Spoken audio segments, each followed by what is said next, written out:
Educating Rita, a lesson for modern British politicians. When I was a teenager, I watched Educating Rita, and it left a mark. I remember it was funny, touching, and full of meaning. Rita is a 26-year-old working class hairdresser who wants to do something with her life. She's married and under pressure from her husband and family to have a child. At her sister's wedding, her dad tells her, "Your sister's been married 2 minutes and she's already 4 months pregnant. You've been married for 2 years. Where's the baby?" She meets Frank, played by Michael Caine, a failed poet who drinks to get through his day of lecturing as a literature professor.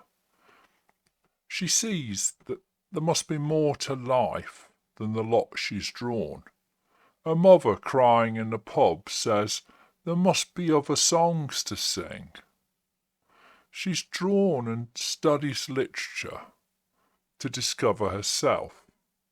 There's a brilliance to her naive analysis, but to progress and understand herself, enlarge her knowledge, and pass exams, she has to lose something of herself. Caine sees this, but she doesn't really see it. He's called Frank, but the meaning of her intellect is her frankness. If you're going to write essays for an English literature degree, she's going to have to change. What she has is valuable, and to pass exams, she has to abandon some of her uniqueness.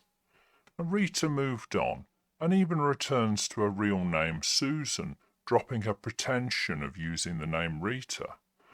Rita's invited to attend a dinner party, and she doesn't because she's ashamed that she won't fit in as a working class girl in a middle class dinner party.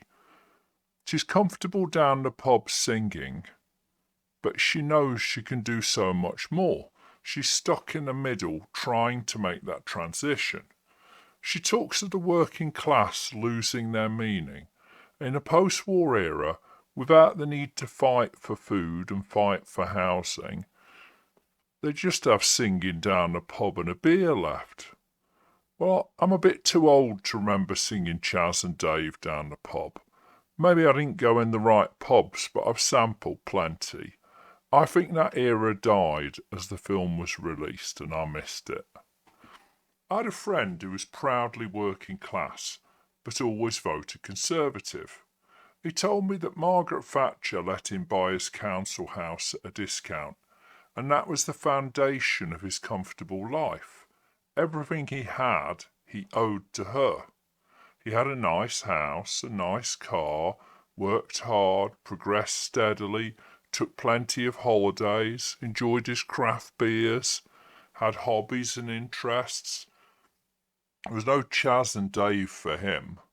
The Conservatives levelled him up. Angela Rayner should be able to relate more than me to this. She left school without any qualifications, pregnant, and she worked hard. She trained, she studied, she clearly worked her way up. She purchased the council house despite not wanting others to. She worked her way up to Deputy Prime Minister, and let's face it, behind every great man, there's a woman wanting his job, Keir. Yeah, I look at the Labour Party, and I don't think they understand educating Rita in the same way I do. I think they can't relate as much as me. Why do I bang on about expenses in these videos?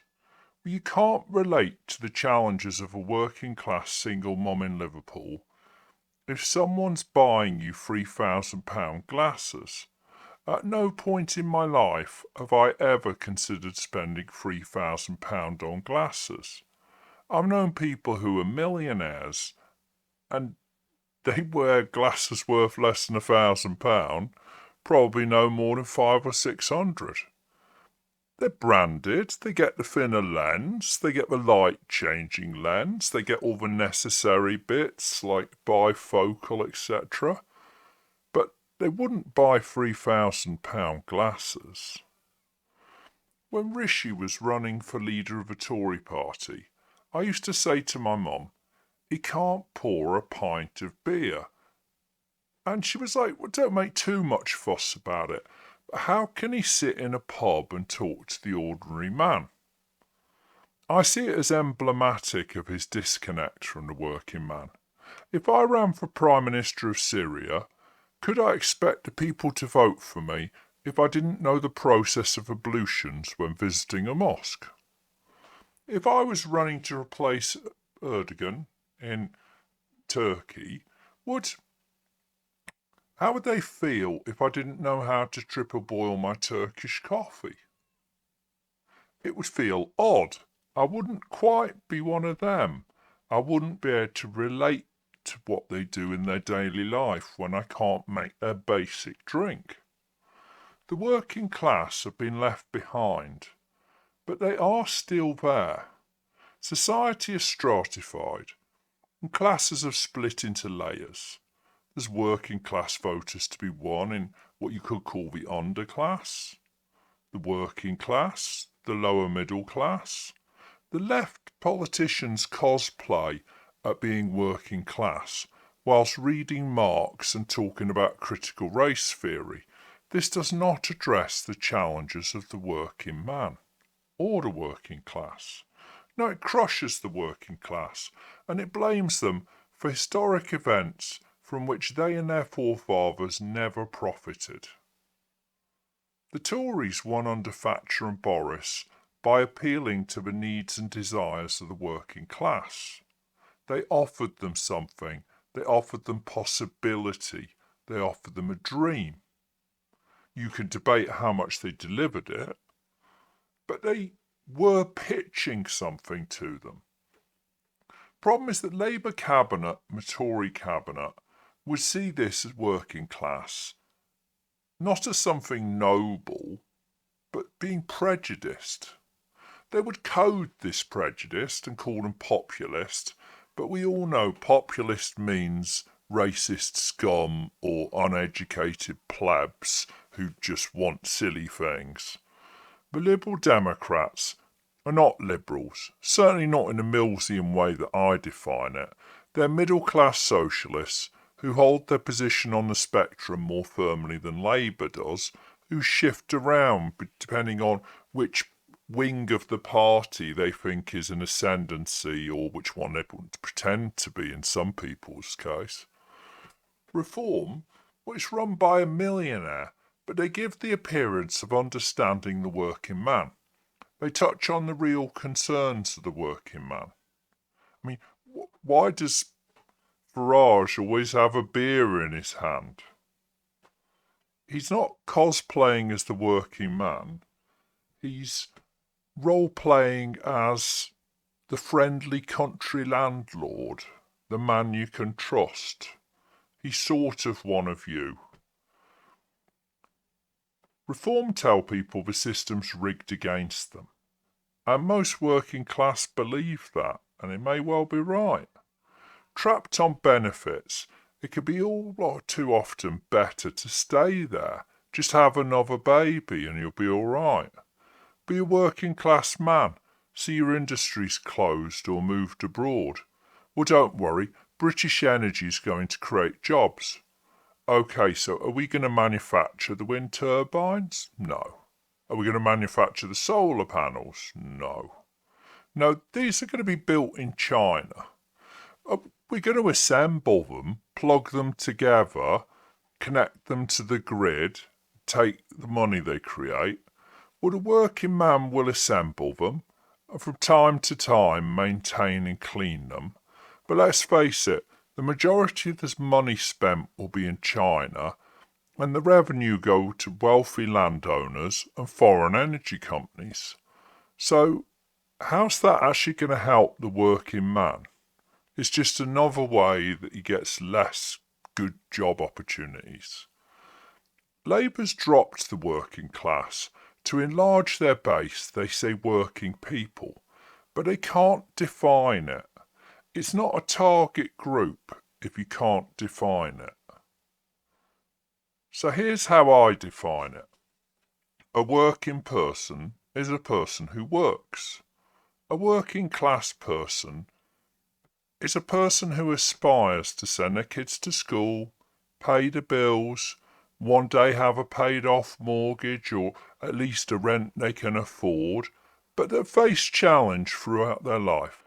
Someone will hope to retire with enough money to keep a roof over their head, keep the heating on, maybe have a beer a couple of times a week or a bottle of wine, be able to go to the cinema once a week. Not be rich, but have enough to get by. But they'll always have to be a little thrifty, because there'll only be so much money to go around. This voter group is concerned that their jobs are at risk. They're concerned that illegal migrants get housing, food, health care that rivals or is even better than their own. They think the system is rigged against them. They think their pensions are shrinking, that short-term politics never favours them. Some might even realise that the Labour Party gain from not helping them too much. Keep them poor, keep them voting. Blame the Tories. How much levelling up have you seen under Labour? How much under the Tories since Thatcher? Who do I think the Labour cabinet mean by working people? I think they mean members of trade unions. In a union, get a pay rise, be kept sweet, and marshalled to help Labour keep the system moving with marches when required. The working class of educating Rita is long dead, but the people are still there. Who is their voice? Who is their champion? Who will eventually get their vote? Analysts say that elections are won from the centre, but the challenges facing the working man are not challenges of the left or right.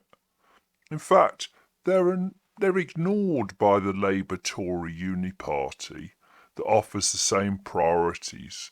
Let's face it, the Conservatives and Labour of today, what they're offering is net zero, more immigration, short-term meddling in the economy, more money printing, more borrowing, and tax to pay for that borrowing, and enabling the wealthy to make more money. The Westminster Tory party and the North London Labour elites would be comfortable at Frank's dinner party with a la-di-da waffly intelligentsia, but they'd feel out of place with Rita in the pub. What would they talk to her family about? No wonder the government are finding excuses to cancel elections. If we allowed democracy, the working people might have a voice and tell you who they are.